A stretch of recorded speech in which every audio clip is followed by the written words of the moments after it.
Rabbi itu maknanya rububiyah Allah. Apa maknanya tauhid rububiyah? Biasanya dipakai dari kalimat Allahumma Rabbi, Allahumma Rabbana. Karena kata kalimat Allahumma itu bahasa yang paling halus. Kata Allah ditambah dengan himmah. Himmah itu kemauan, cita-cita, harapan. Allah adalah harapan. Tidak ada tempat selain Allah kita minta harapan. Tidak ada yang radikal. Rahmatan lil alamin. Wa ma arsalnaka illa rahmatan lil alamin. Jelas. Kata-kata radikal itu adalah ungkapan orang-orang kafir, orang-orang munafik, orang-orang Yahudi dan Nasrani yang benci kepada Islam. Ya, kenapa hasad dan dengki? Tadi saya kasih tahu khutbah, dengar khutbahku tadi. Islam itu akan menjadi agama resmi di mana? Di Rusia. Kan aneh kan? Aneh sekali. Apa sebab kehadiran Islam itu adalah fitrah yang asli. Bukan disebabkan karena dia kaya, karena disebabkan dia pintar, maksud Islam enggak. Tapi hakikat sejatinya Islam fitrah yang dibawa dari rahim ibunya. Jelas Pak Rahman. Jadi bukan barang ketemu di tengah jalan, enggak. Makanya anak yang wafat meninggal dunia sebelum balik masih kecil dia ahli surga karena mati dalam keadaan fitrah. Begitu juga anak orang kafir Pak. Sebelum dia balik dia diwafatkan karena fitrah. Jelas Bapak? Begitu. Jadi fitrah aslinya itulah yang lain enggak. Argumentasinya bukan valid tapi fatal. Ya, tapi Islam argumentasinya the best. Burhanun, dalil yang paling akurat. Itu Islam. Jelas? Bapak boleh, saya senang sekali Pak Ahmad share. Itu bagus sekali. Waktu pembukaan masjid terbesar di Moskow itu dilantunkan bacaan Quran dan tahlil.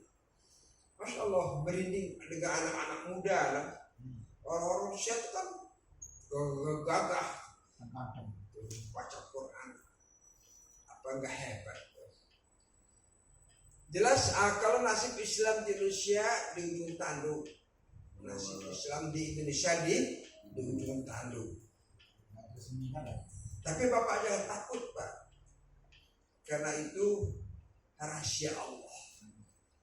Kalau kita enggak berbuat, dan prediksi para ilmuwan nanti 30 tahun yang akan datang, melihat perkembangan anak-anak yang menghafal Quran sekarang ini, itu presiden Indonesia ini hafal Quran. Tapi 30 tahun kita nggak ketemu lagi, karena Quran. Coba lihat di pondok-pondok pesantren, anak-anak yang hafal Quran. Jadi telah sadar muslim ini harus merujuk kepada fa'in tanaza'tum fi syai'in farudduhu ilallah. Riddah kepada Allah. Ruddu, mereka kembali kepada Allah. Inilah yang menyelamatkan kita, Quran. Karena Al-Quran itu menyatu dengan diri Rasulullah Sallallahu Alaihi Wasallam dan mukjizat yang akan abadi sampai hari kiamat. Quran Pak. Makanya yang belum bisa baca Quran habis maghrib aku duduk sini. Alhamdulillah. Mana si Budi? Mbak Wan. Dua sama Bang Edi. Itu ini enggak Pak Teguh. Nanti maghrib dong kalau sini. aku mumpung masih hidup Pak, dan besok aku isdet enggak Pak. Itu si apa namanya, si Edo itu udah mulai lancar, udah bagus. Karena Siman begitu juga. Apalagi Syekh Ahmad, Masya Allah. Ya, tafsir Qurannya jelas tuh. Ini khairun nas man ta'allama al-Quran wa 'allamahu. Manusia yang paling bagus, manusia yang mempelajari Quran dan mengajarkannya. Itu tidak ada yang radikal, rahmatan lil alamin. Wa ma arsalnaka illa rahmatan lil alamin. Jelas. Kata-kata radikal itu adalah ungkapan orang-orang kafir, orang-orang munafik, orang-orang Yahudi dan Nasrani yang benci kepada Islam. Ya, kenapa hasad dan dengki? Tadi saya kasih tahu khutbah, dengar khutbah tadi. Islam itu akan menjadi agama resmi di mana? Di Rusia. Kan aneh kan? Aneh sekali.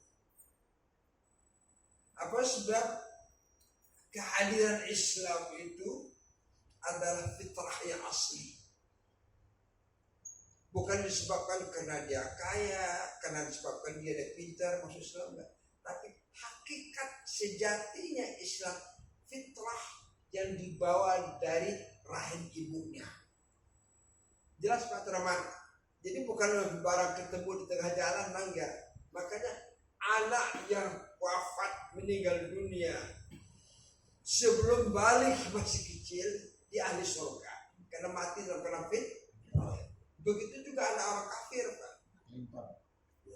Sebelum dia balik, dia diwafatkan dalam keadaan fitrah.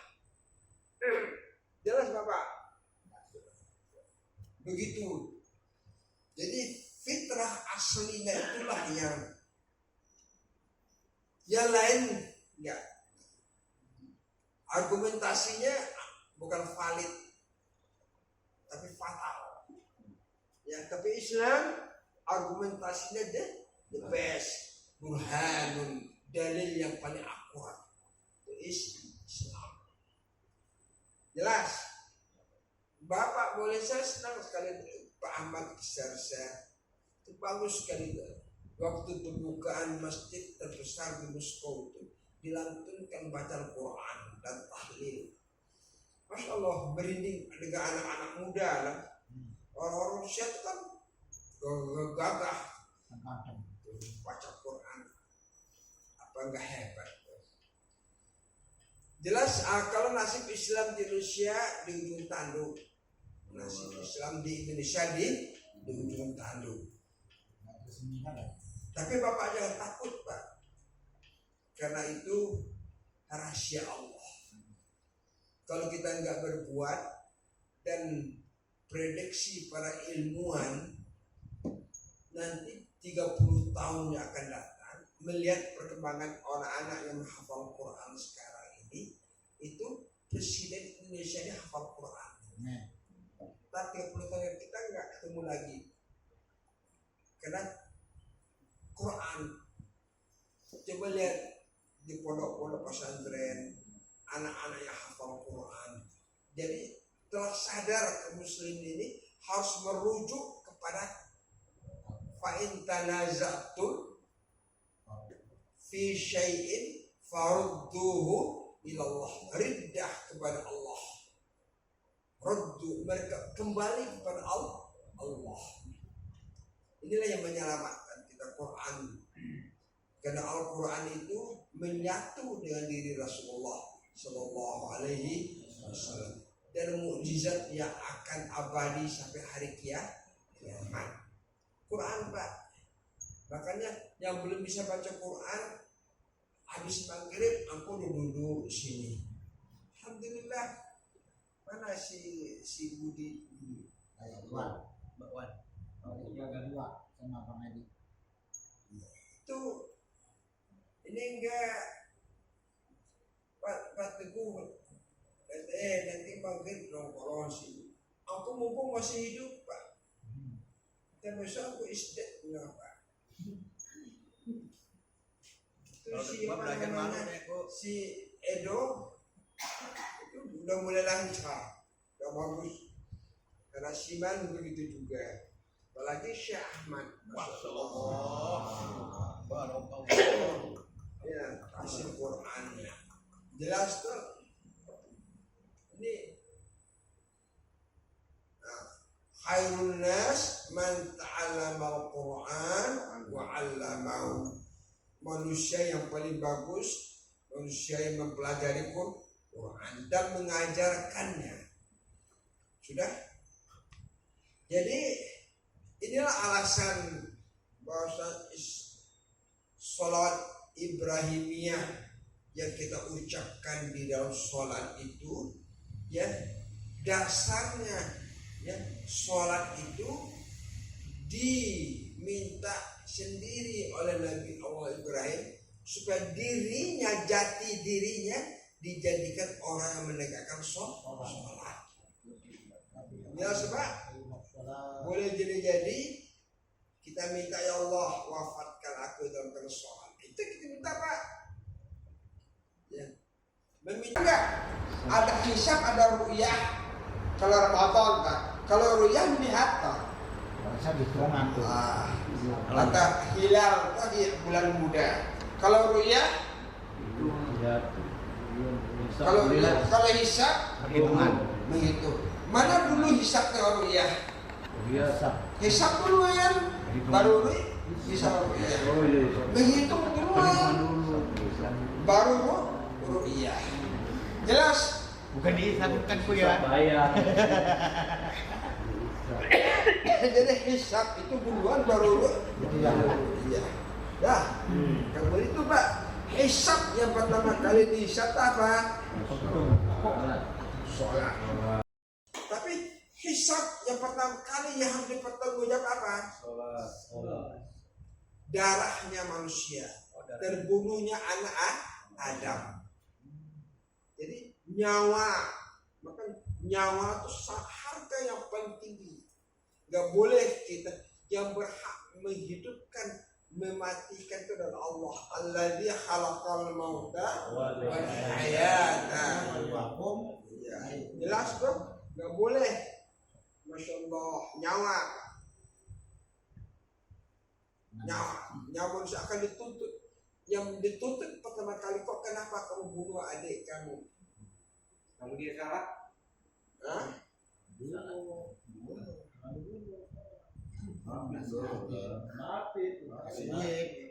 Ini anak Adam Wahab. Ini sejarah pertama kali yang dihisab, nanti tertanya nyawa siapa? Anak Adam. Si kakak bunuh adik. Gara-gara apa? Yang kedua gara-gara apa? Diterimanya korban si adik. Yang habis kalau korban si kakak pilih yang jelek-jelek. Kalau si adik pilih yang bagus-bagus. Allah menerima yang bagus dan yang buruk. Paham? Maka kita bersedekah itu jangan yang jelek-jelek. Malam tadi bagus man, masih ngepul, sate kambingnya yang masih hangat, apalagi sopnya yang masih ngepul. Masya Allah. Bagian kuahnya doang. Iya, nggak mempan sih daging. Nah, jadi kata-kata hisab itu kenapa? Hitungan. Karena menyangkut dengan sholat. Dah. Ada pertanyaan nggak di sini? Assalamualaikum warahmatullahi wabarakatuh. Berkaitan dengan sholatku yang dilaksanakan oleh Nabi Adam Sallallahu Alaihi Wasallam. Ya. Itu Nabi Adam itu melaksanakan sholat sebelum turunnya wahyu sesuai dengan firman Allah dalam surat Al-Isra ayat 78. Kan itu kan setelah Nabi Muhammad. Surat Al-Isra itu apakah sholatnya sama dengan sholatnya Rasulullah? Iya. Sholat yang diamalkan oleh Nabi Allah Ibrahim adalah qiyamul lail, dua-dua. Jadi belum ada surat aturan waktunya itu. Jadi mulai terbenamnya matahari sampai waktunya, mulai terbenamnya matahari sampai terbitnya fajar. Itu rentangan waktu, Pak, yang diamalkan oleh Allah Ibrahim. Sholatnya malam doang berarti ya. Gimana? Sholatnya malam aja. Malam aja waktunya, zaman kan. Jadi maknanya qiyamul lail itu lebih tua daripada sholat maktubah. Jadi Rasul sewaktu turun ya ayyuhal muzammil qumil lail, Rasulullah melaksanakan sholat yang dikerjakan oleh Nabi Allah Ibrahim. Jelas? Belum. Kemudian baru Isra, baru terjadinya sholat maktubah. Paham? Jadi yang lebih tua itu adalah sholat qiyamul lail. Untuk Rasulullah qiyamul lail itu wajib. Makanya Rasulullah kalau tertidur malam hari, beliau ganti sholat qiyamul lail itu dengan berapa? Duha. Kalau sekiranya 11 rakaat dijadikan 12 rakaat. Karena sholatul lail wan nahar masna. Sholat malam dan siang itu dua. Yang ganjil hanya pada witir. Witir ganjil itu waktu maghrib. Makanya witir itu maghrib itu waktu witir di waktu siang. Paham? Adapun malam witir itu boleh di awal malam habis isya, boleh waktu akan dekat subuh. Mana yang lebih afdal? Yang lebih afdal itu akan menjelaskan subuh. Jelas Pak ya? Lalu yang keduanya kok tolong jawab nih kok. Ini kebanyakan yang belum tahu. Aku sering memberikan pemahaman bahwa sholat menjelang maghrib sekitar 10 menit lagi itu orang berdatang dari ke masjid, dia sholat kita sholat sunnah, itu kan tidak ada tuntunannya kok. Ya kan kata aku, tolong jelasin itu kok. Banyak masih orang yang belum paham itu. Oh iya, begini Pak. Ada waktu-waktu tahrim yang kita dilarang oleh Rasulullah untuk sholat. Salah satu dari yaitu adalah akan buruknya matahari. Itu ibadah orang-orang yang penyembah matahari. Kalau kita masuk masjid sudah nggak usah langsung wudhu, nggak apa-apa. Ada yang beralasan dia tahatul masjid, tapi kalau mau ke tahrim soalnya lebih baik kita waktu ya. Iya. Jelas Pak? Jelas Pak? Banyak yang belum paham soalnya aku. Iya. Jadi kita lihat ini waktu maghrib dan menguburkan mayat waktu matahari akan terbenam boleh. Dilarang oleh Rasulullah. Ntar kalau buruk matahari boleh, ya setelah salat maghrib boleh dikuburkan. Tapi pas akan terbenamnya matahari boleh kita memasukkan jenazah ke dalam kubur. Itu enggak. Bapak tahu nggak? Waktu maghrib itu adalah buatan setan kata Rasulullah, dan tempat berkeliaran setan, dan orang-orang yang tukang sihir memanfaatkan waktu tersebut untuk melancarkan sihirnya. Ya. Sihir termasuk di daerah mana coba? Coba saya tanya Haji. Daerah Bandung baik. Kalau sihir, harus siapa di mana Masuman? Dia datar dia. Dari arah kepala nggak bisa kena arah dari arah bawah nggak bisa kena titik nadinya sujud. Yang bisa apa? Anshimali dan yasari, dari arah kiri dan arah kanan. Makanya terbang kayak gini. Makanya orang-orang dahulu itu paling berbahaya orang yang tidur di atas balai-balai, dia akan kena. Balai bambu gitu ya. Ya. Karena dia datar gitu, datar kayak vampir gitu. Ya. Allahu a'lam. Jelas Pak? Kita nggak bisa sampai demikian. Kita bicara yang lain lah, ya. Nah, Ini aku kasih tahu kenapa kalau dari arah bawah tempat kita sujud dia nggak bisa masuk. Dari arah atas nggak bisa, arah Allah azza wa jalla tabaraka wa ta'ala. Tapi dari arah kanan, arah kiri bisa. Itu Quran kasih tahu dia akan masuk dari arah kiri dan kanan. Jadi intinya tak kalau mau masuk masjid menjelang mau masuk tidak ada turunan sholat sunnah gitu ya. Iya, kita masuk aja ke masjid. Nanti setelah adzan ada kalau kepingin. Tapi kalau sholat maghrib itu karena waktunya pendek, lebih baik disetelahkan. Ya, sudah.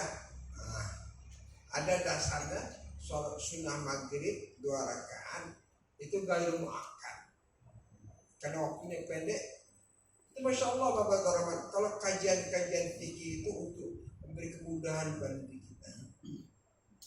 Saya tuh kalau sudah sholat sunnah, ini kan anak-anak kantor, anak-anak sekolah, sholat. Jangan ditunggu, tunggu 10 menit, tunggu. Anak mau belajar itu lebih afdal, menuntut ilmu itu lebih afdal pada sholat sunnah. Jelas Pak Rahman ya. Imam Malik setelah salam beliau buka kitab langsung ilmu itu lebih tinggi nilainya pada berzikir. Enggak mustahil orang itu bisa beramal tanpa ada ilmu. Jelas? Yang lain? Kalau enggak cukup demikian. Subhanallah wa bihamdihi.